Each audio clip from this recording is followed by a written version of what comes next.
नमस्कार दोस्तों, success study Baloda YouTube channel में आपका स्वागत है। आज के इस वीडियो में हम प्रश्नावली 3.3 और 3.4 को हल करने के पूर्व चतुर्भुजों के विभिन्न प्रकार और उनके विशेष गुणधर्मों के बारे में चर्चा करेंगे, ताकि प्रश्नावली 3.3 और 3.4 के प्रश्नों को आप अच्छी तरह से समझ सकें और उन्हें हल कर सकें। तो चलिए शुरू करते हैं हम आज का वीडियो। सबसे पहले हम बात कर लेते हैं चतुर्भुज के प्रकारों की कि चतुर्भुज कितने प्रकार के होते हैं। देखिए, चतुर्भुज जो है 6 प्रकार के होते हैं। उसमें से पहला जो प्रकार है वह कहलाता है समांतर चतुर्भुज। आप देख रहे हैं यहाँ पर कि ये जो आकृति है ये समांतर चतुर्भुज की है। इसमें ये जो रेखाखंड है और ये रेखाखंड है, ये दोनों क्या है? समांतर है। इसी प्रकार से ये जो रेखाखंड है और ये रेखाखंड है ये भी समांतर हैं। यानी समांतर चतुर्भुज में जो आमने सामने की भुजाएं होती है वे कैसे होती है? समांतर होती है। ठीक है ना। ये भुजा DC और भुजा AC समांतर है। इसी प्रकार से भुजा AD और भुजा BC ये समांतर हैं।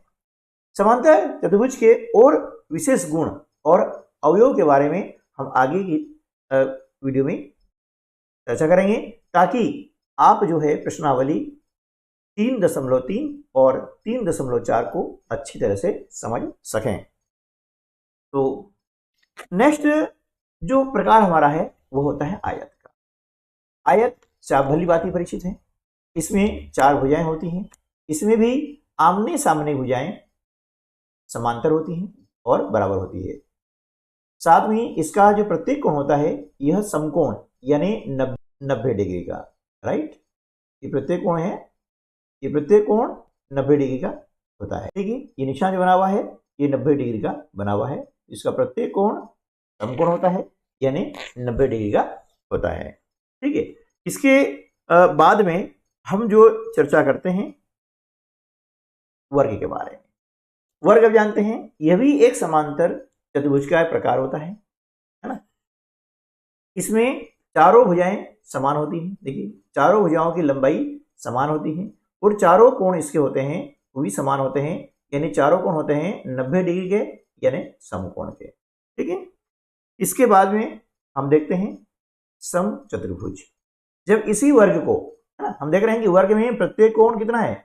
90 डिग्री का है। लेकिन जब इसी वर्ग को हम दाएं या बाएं घुमा देते हैं तो इसका जो कोण होता है या तो कम हो जाता है या बढ़ जाता है।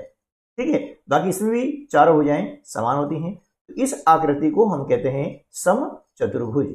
आप देख रहे हैं कि आयत और समांतर चतुर्भुज में अंतर क्या है कि आयत का प्रत्येक कोण जो है समकोण होता है, जबकि समांतर चतुर्भुज में प्रत्येक कोण समकोण नहीं होता है।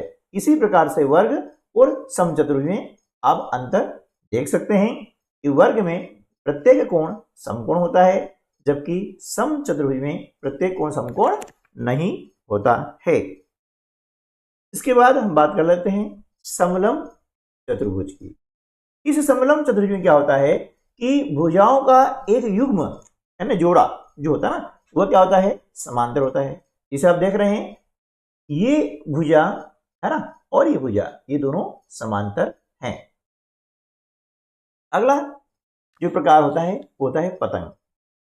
आपने पतंग तो काफी उड़ाई होगी और देखा होगा कि पतंग इसी प्रकार की होती है। इसमें क्या होता है कि दो जो आसन्न भुजाएं होती है ना, जैसे ये भुजा देख रहे हैं, ये भुजा और ये भुजा, ठीक है, ये दोनों होती हैं बराबर। ये आसन्न भुजाएं कहलाती है जिनका उभयनिष्ठ बिंदु 1 होता है। इसी प्रकार से ये भुजा और ये भुजा है ना, ये भी बराबर होती हैं और ये आसन्न भुजाएं कहलाती है। ठीक है, इसी प्रकार से यहाँ पर हम देख रहे हैं कि ये जो आपका पतंग की जो आकृति है ना, ये भी एक क्या है? चतुर्भुज है। और इसमें एक होती है सममित रेखा, ये आप देख रहे हैं, ये सममित अक्ष कहलाता है ना। इससे क्या होता है कि जब इसको मोड़ करके इसके ऊपर रखा जाता है ना, ये आकृति इसको पूर्ण रूप से ढक लेती है। ठीक है, इसके बाद में अब हम जो है ये जो मुख्य चतुर्भुज हैं इनके बारे में एक एक करके विस्तृत हम जो है इनके गुण धर्मों के बारे में चर्चा करेंगे। पहला में आता है समांतर चतुर्भुज, ठीक है। जैसा कि इसके नाम से ही हमें संकेत मिल रहा है या नाम से ही जान पड़ रहा है कि इसका संबंध किससे है, समांतर रेखाओं से है। यानी ये और ये जो रेखाएं दोनों समांतर हैं, इसी प्रकार से ये रेखा और ये रेखा भी समांतर हैं, ठीक है। तो ये समांतर जो रेखाएं होती है इनके दो युग्मों से मिलकर के बनता है समांतर चतुर्भुज, ठीक है। अब इस पर हम बात कर लेते हैं समांतर चतुर्भुज के अवयवों के बारे में। देखिए इसके अवयव कौन कौन से होते हैं। पहला होता है सम्मुख भुजाएं। सम्मुख भुजाएं का मतलब होता है आमने सामने भुजाएं। जैसे ये भुजा ए बी है ना, ये भुजा आपकी हो गई ए बी और भुजा हो गई सी डी। ये जो युग्म है ये क्या है, ये कहलाएगा सम्मुख भुजाएं कहलाती है।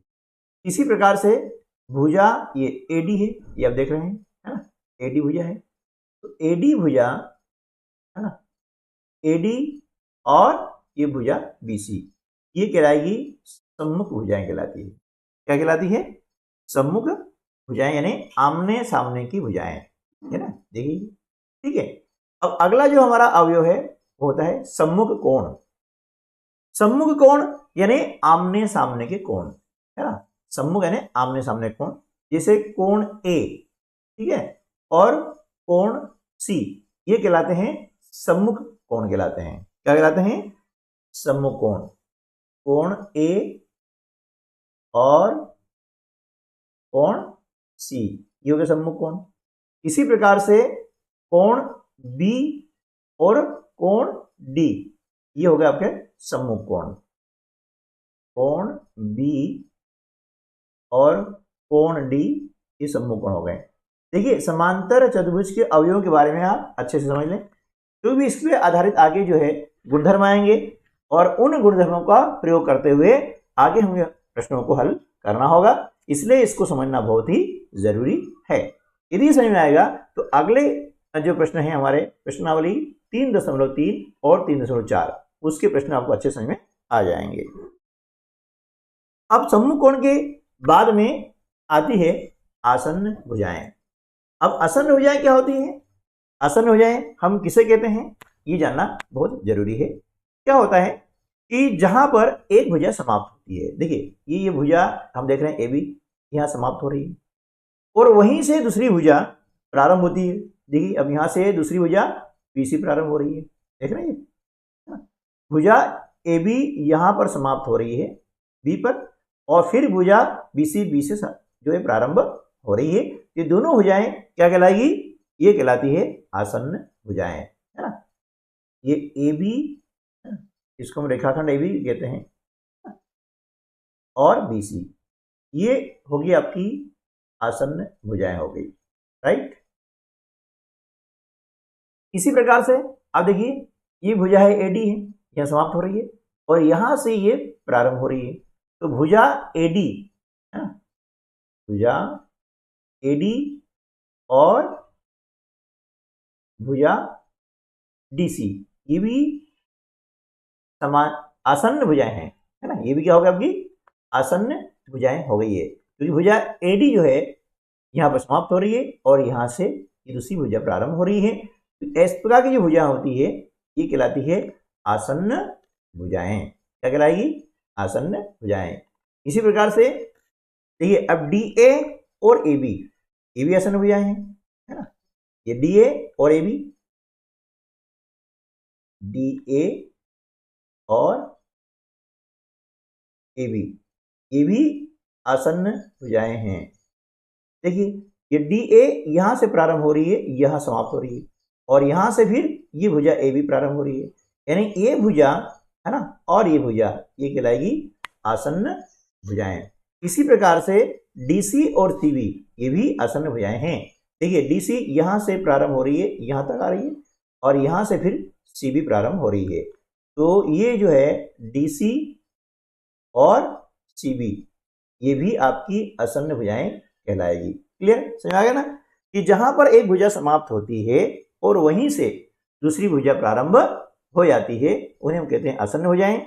इसके बारे में एक और चीज है कि दोनों भुजाओं का ये जो होता है ना, एक उभयनिष्ठ बिंदु होता है। ठीक है, चलिए इसके बाद में हम देख लेते हैं आसन्न कोण। अभी हमने बात की आसन्न भुजाओं की, अब हम बात करेंगे आसन्न कोण की। आसन्न कोण क्या होते हैं? जब दोनों कोण क्या होता है कि उभयनिष्ठ भुजा के अंत बिंदु पर बने होते हैं। जैसे देखिए, अब यहां पर हम बात कर लेते हैं कि कोण ए और कोण बी, है ना, इसको हम थोड़ा समझ लेते हैं। देखिए, अब कोण ए और कोण बी, ठीक है, ये दोनों कोण हम देख रहे हैं कि भुजा ये जो ए बी है ना, ठीक है, ये भुजा ए बी है, इसके अंत बिंदु बन रहे हैं। अंत बिंदु मतलब जो आखिरी का बिंदु हो रहा है ना, वहां बन रहे हैं। देखिए, ये कोण यहां बन रहा है, ठीक है, और ये कोण यहां से यहां बन रहा है। यानी ये जो भुजा है, ये भुजा ए बी, ये दोनों ही कोणों में क्या है? उभयनिष्ठ है।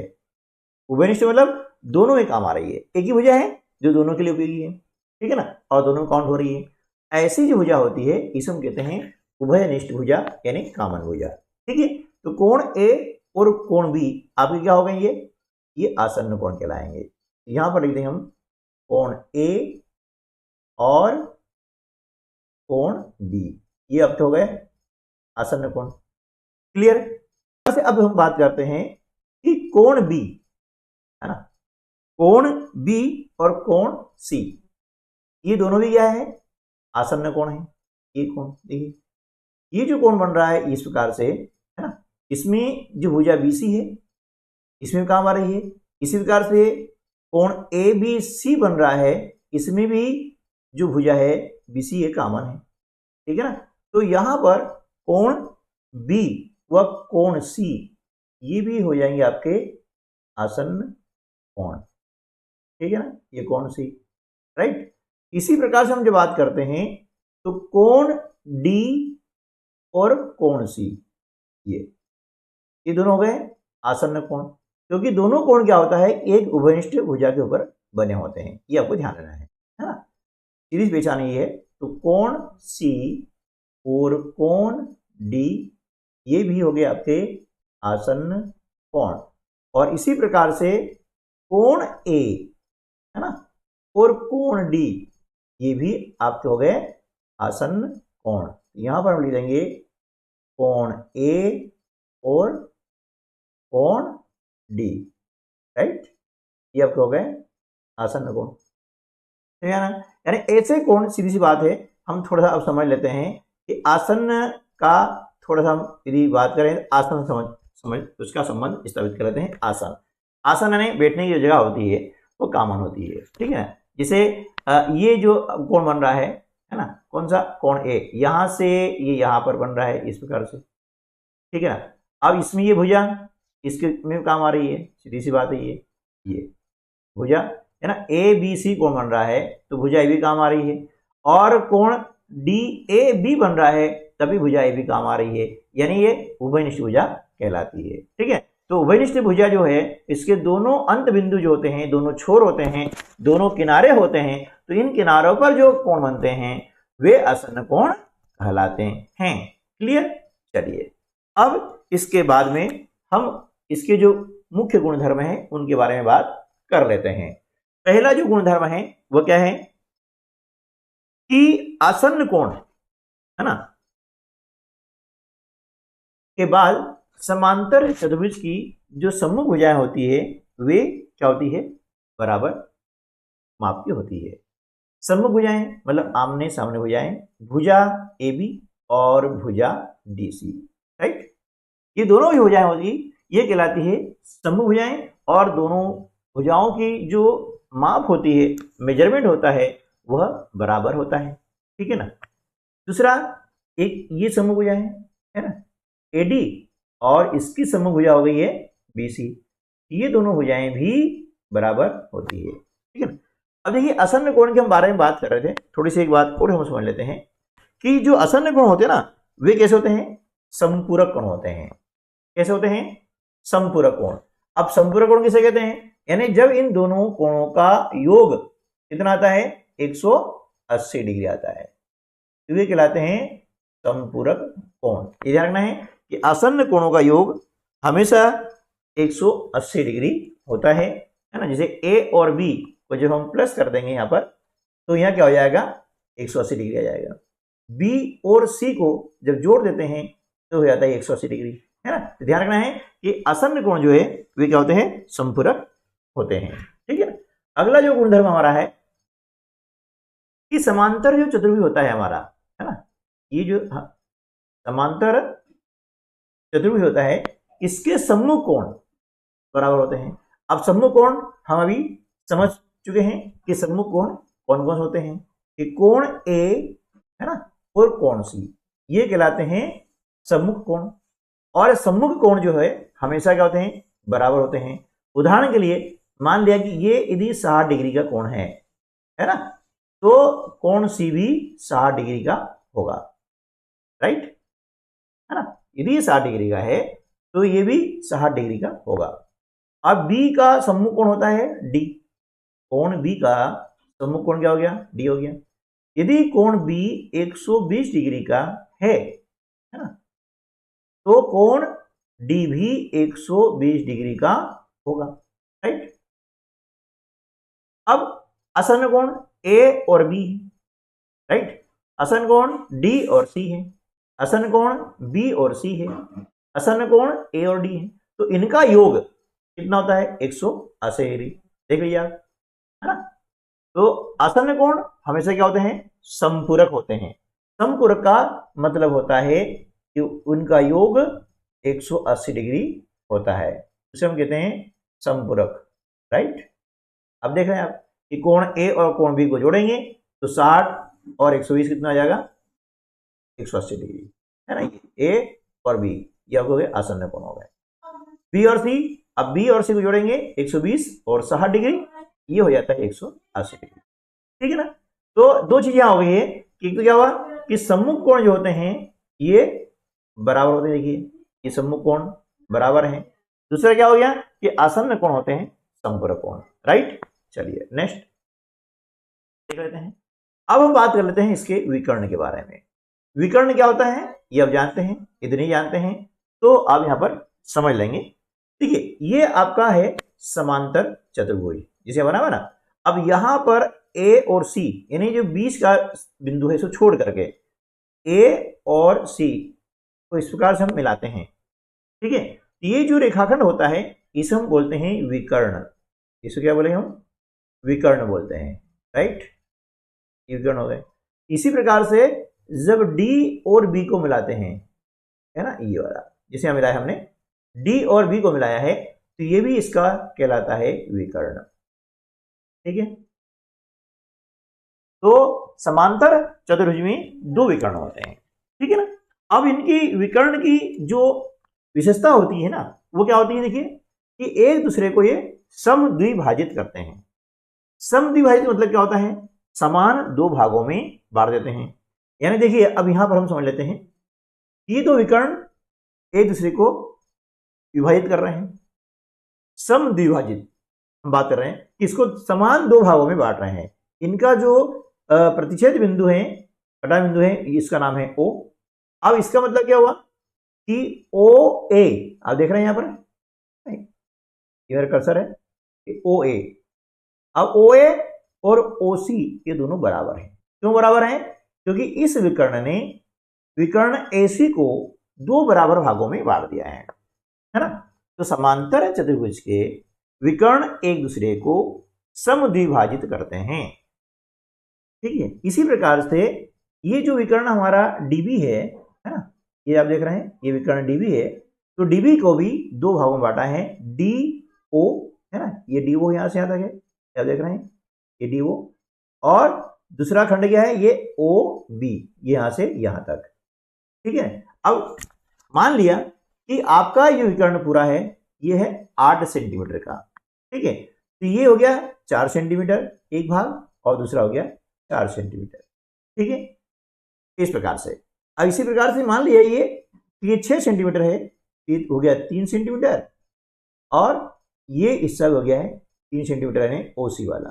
ठीक है, तो क्या होता है कि जो समांतर चतुर्भुज है आप देख रहे हैं, इसके विकर्ण एक दूसरे को समद्विभाजित करते हैं, यानी समान दो भागों में बांटते हैं। ठीक है, इसके अलावा इसका एक और गुणधर्म है, आप देख रहे हैं यहाँ पर नंबर हमने 1, 2, 3 और 4 डाल रखा है। ठीक है ना, तो जब विकर्ण हमने खींचा है ना, तो कोण ए, ठीक है, ये कोण यहां से बना हुआ है, और कोण 1 और एक कोण 2, ये कोण यहां से यहां बना हुआ है ना। ये कोण और ये कोण दोनों होते हैं बराबर होते हैं। क्यों होते हैं? क्योंकि ये एकांतर कोण कहलाते हैं, है ना, और एकांतर कोण हमेशा बराबर होते हैं। इसी प्रकार से ये कोण नंबर 3 जो आप देख रहे हैं यहां से तक, और ये कोण नंबर 4 देख रहे हैं आपके, ये भी दोनों बराबर होते हैं। ये भी इसके बारे में हमें जानकारी होना चाहिए। अगला जो हमारा गुणधर्म है कि आसन्न कोण संपर्क होते हैं, यानी समांतर चतुर्भुज के आसन्न कोण क्या होते हैं? संपर्क होते हैं। और संपर्क का मतलब होता है कि उन दोनों कोणों का योग 180 डिग्री होता है। एक बार फिर समझ लेते हैं कि उदाहरण के लिए यदि कोण ए 60 डिग्री है ना, ठीक है, और कोण बी 120 डिग्री है, ठीक है, तो समांतर चतुर्भुज में क्या होता है कि सम्मुख कोण बराबर माप के होते हैं। तो कोण ए यदि 60 डिग्री का है तो कोण सी भी 60 डिग्री का होगा, राइट। इसी प्रकार से कोण बी 120 डिग्री का है तो इसका सम्मुख कोण डी है वह भी 120 डिग्री का होगा। ठीक, अब हम बात करते हैं आसन्न कोण की। तो इसमें आसन्न कोण, कोण ए और कोण बी आसन्न कोण है। कोण ए और कोण बी आसन्न कोण है। हमने क्या बोला कि आसन्न कोण संपर्क होते हैं। अब संपर्क का मतलब होता है कि इन दोनों आसन्न कोणों का योग होता है 180 डिग्री। ठीक है, तो आप देख रहे हैं कि कोण ए 60 डिग्री का है ना, और कोण बी 120 डिग्री का है। जब हमने दोनों को जोड़ा तो हो गया 180 डिग्री। क्लियर। इसी प्रकार से आसन्न कोण बी और सी को जोड़ के आप देख लीजिएगा, है ना, सी और डी को जोड़ लेंगे और डी और ए को जोड़ लेंगे। क्लियर। तो इस प्रकार से ये समांतर चतुर्भुज है, उसके हमने विभिन्न अवयव और उसके विशेष गुणधर्म के बारे में हमने चर्चा की। और ये गुणधर्म यदि आप अच्छे से समझ जाते हैं तो अगली जो प्रश्नावलियां हैं 3.3 और 3.4 उनको हल करना बहुत ही आसान हो जाएगा। अब हम बात कर लेते हैं आयत के बारे में। आयत आप जानते हैं कि आयत में 4 भुजाएं होती हैं और इसकी सम्मुख भुजाएं यानी आमने सामने भुजाएं होती हैं समांतर। ये भुजा और ये भुजा समांतर होती है, ये भुजा और ये भुजा समांतर होती है। आयत का प्रत्येक कोण 90 डिग्री होता है, यानी समकोण होता है। ये चिन्ह समकोण का है। ध्यान रखिएगा, जब कहीं पर भी 90 डिग्री न दे करके इस प्रकार का चिन्ह आपको दिया जाता है तो उसका अर्थ होता है 90 डिग्री। ठीक है ना। तो आयत में क्या होता है, समांतर चतुर्भुज के सभी गुण पाए जाते हैं क्योंकि आयत भी एक समांतर चतुर्भुज है। इसमें जैसे सम्मुख भुजाएं बराबर होती है, हमने देखा भी कि यदि इसके नाम हम दे दें ए बी सी डी तो भुजा ए बी और भुजा डी सी ये दोनों बराबर होती हैं। भुजा ए डी और भुजा बी सी ये दोनों बराबर होती हैं। और सम्मुख कोण यानी कोण ए और कोण सी ये होते बराबर, कोण बी और कोण डी होते हैं बराबर। ये समांतर चतुर्भुज के जो कोण जो गुण हैं वे सारे गुण आयत में पाए जाते हैं। ठीक है ना। इसके बाद में हमने जान लिया है कि आयत का प्रत्येक कोण समकोण होता है। कैसा होता है? समकोण। समकोण का अर्थ होता है 90 डिग्री का कोण, है ना। तो 90 डिग्री कोण को हम कहते हैं समकोण। अब विकर्ण इसके जो होते हैं वे होते हैं बराबर माप के होते हैं, है ना। ये विकर्ण हमने देखा कि इसके जो विकर्ण होते हैं, है ना, ये विकर्ण ने इस बिंदु से इस बिंदु को मिलाने वाले रेखाखंड को हम कहते हैं विकर्ण। एक हो गया ये विकर्ण, ठीक है ना। अब इस बिंदु से हम क्या करेंगे, इस बिंदु को मिला देते हैं, ये भी क्या विकर्ण। ये विकर्ण क्या होते हैं, बराबर माप के होते हैं, इसमें आयत में, है ना। समांतर चतुर्भुज में विकर्ण अलग अलग हो सकते हैं, ये ध्यान रखिएगा, लेकिन यहां पर विकर्ण होते हैं बराबर होते हैं, ठीक है।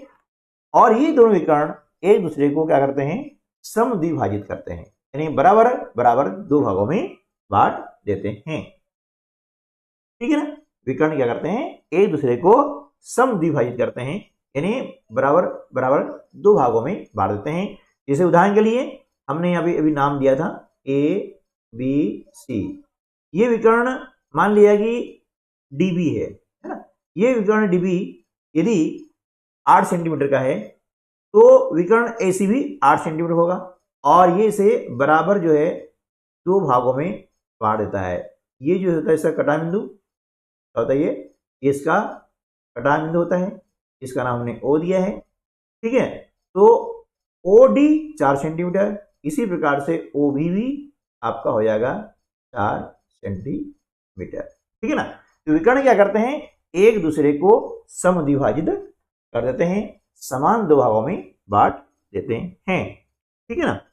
चलिए अब हम बात करते हैं वर्ग की। वर्ग हम जानते हैं कि वर्ग की 4 भुजाएं होती हैं, है ना, और ये भी एक क्या होता है, आयत होता है, ठीक है। इसकी भुजाएं होती है बराबर। आयत में सम्मुख भुजाएं यानी आमने सामने भुजाएं बराबर होती है, जबकि वर्ग में चारों भुजाएं बराबर होती है, और इसका भी प्रत्येक कोण होता है समकोण, यानी 90 डिग्री कोण इसका होता है, ठीक है ना। तो वर्ग क्या है, एक आयत है जिसकी भुजाएं होती है बराबर, और इसमें आयत, समचतुर्भुज और समांतर चतुर्भुज सभी के जो है गुण पाए जाते हैं, ठीक है ना। अब इसके बाद में इसके विकर्ण की बात करते हैं, तो इसके विकर्ण भी बराबर लंबाई के होते हैं। विकर्ण आप समझ गए होंगे कि यदि हम इसका ये बिंदु है, इसका नामांकन कर दें ए बी सी डी, तो विकर्ण ए सी है ना, ये विकर्ण कहलाता है, और दूसरा विकर्ण डी बी, ये बराबर लंबाई के होते हैं, ठीक है ना। ये विकर्ण क्या होते हैं, बराबर लंबाई के होते हैं, और ये विकर्ण एक दूसरे को समकोण पर समद्विभाजित करते हैं। ध्यान रखिएगा, ये विकर्ण आपका है डीबी, है ना, और विकर्ण ये एसी, है ना। ये विकर्ण क्या हो गया, ये एसी, ठीक है ना। ये एक दूसरे क्या करते हैं, एक दूसरे को ये समकोण पर समद्विभाजित करते हैं। इसका मतलब क्या हुआ कि समान दो भागों में बांटते हैं, है ना। ये यहां पर इनका हो गया कटा बिंदु, इसका नाम दिया ओ, ये दो भागों में बांटा, लेकिन समकोण पर, इसका अर्थ हुआ कि यहां पर भी समकोण बनता है, यानी 90 डिग्री कोण बनता है, किसमें, वर्ग के विकर्ण में, है ना। जब वर्ग के विकर्ण एक दूसरे को समद्विभाजित करते हैं तो वे समकोण पर समद्विभाजित करते हैं, यानी यह कटा बिंदु पर आपका 90 डिग्री कोण बनेगा, राइट। अब हम बात करते हैं समचतुर्भुज की, है ना। अब समचतुर्भुज यानी जो वर्ग हमारा है, इस वर्ग को हमने क्या करा, थोड़ा सा दाहिनी ओर घुमा दिया है, तो इस प्रकार की आकृति में प्राप्त हो गई है। तो समचतुर्भुज में भी क्या करते हैं, इसकी 4 भुजाएं होती हैं, ठीक है, और चारों भुजाएं बराबर लंबाई की होती हैं, है ना, लेकिन इसके चारों कोण अब यहां बराबर नहीं है। वर्ग और समचतुर्भुज में यही अंतर है, इसमें चारों कोण बराबर होते हैं, लेकिन यहां चारों कोण बराबर नहीं होते हैं, ठीक है। अब इसका विशेष गुण क्या है, इसका विशेष गुण यह है कि विकर्ण जो होते हैं ना, वे परस्पर लंब समद्विभाजित होते हैं। मतलब क्या हुआ कि विकर्ण जो होते हैं परस्पर लंब होते हैं, यानी एक दूसरे को समद्विभाजित करते हैं, यानी एक दूसरे को समान भागों में बांट देते हैं। और इस प्रकार का प्रश्न जो है आगे प्रश्नावली में आपको आने वाला है, जिसमें एक सर्वभाग का हमें मान निकालना होगा, है ना। तो क्या हुआ, ये विकर्ण है एक दूसरे को लंब, है ना, ये लंब समद्विभाजित होते हैं, यानी एक दूसरे को समद्विभाजित करते हैं। ये कटा बिंदु का वो है, तो ओपी और ओ आर, इन दोनों की जो लंबाई होगी ये बराबर होगी, ठीक है ना। इसी प्रकार से OS और OQ इसकी और इसकी लंबाई होगी बराबर, ये को ध्यान रखना है, ठीक है ना। तो इसमें समांतर जो चतुर्भुज हमारा होता है उसके भी सारे गुण पाए जाते हैं, ठीक है ना। तो इसमें क्या हो गया कि इसके विकर्ण होते हैं, परस्पर लंब, समद्विभाजक होते हैं, यानी एक दूसरे को समद्विभाजित करते हैं, यानी बराबर बराबर दो भागों में बांट देते हैं, राइट। अब आती बारी समलंब चतुर्भुज की। देखिए समलंब चतुर्भुज में क्या होता है कि इसकी जो सम्मुख भुजाएं होती है ना, इसमें ये होती दोनों समांतर रेखाएं, यानी समलंब चतुर्भुज में क्या होता है कि समांतर रेखाओं का एक युग्म होता है, युग्म मतलब जोड़ा होता है ना, ठीक है। ये देख रहे हैं ये समांतर भुजाओं का एक जोड़ा होता है और इसके विशेष कोई गुणधर्म नहीं होते हैं। ये आकृतियां आपकी समलंब हैं। क्यों है समलंब? क्योंकि इसमें जो सम्मुख भुजाएं हैं ये वाली, है ना, ये समांतर है और समांतर भुजाओं का एक युग्म है, यानी एक जोड़ा है। आप ये निशान देख रहे हैं, ये जो है ये भुजाएं होगी आपकी समांतर भुजाएं, ये भुजा और ये भुजा होगी समांतर, ये भुजा और ये भुजा होगी समांतर, ये सभी क्या है समलंब है, ठीक है ना। अब बारी आती है पतंग की। पतंग आप देख रहे हैं कि पतंग एक ऐसा चतुर्भुज होता है जिसमें चार भुजाएं होती हैं और एक विशिष्ट प्रकार का चतुर्भुज होता है, ठीक है ना। इसमें एक होता है सममित अक्ष, ये वाला है ना। सममित अक्ष मतलब यहां से यदि हम काटें तो ये वाला हिस्सा इस हिस्से पर रख देंगे या ये वाला हिस्सा इस हिस्से पर रख देंगे, तो दोनों एक दूसरे को ढक लेते हैं, पूर्णतः ढक लेते हैं।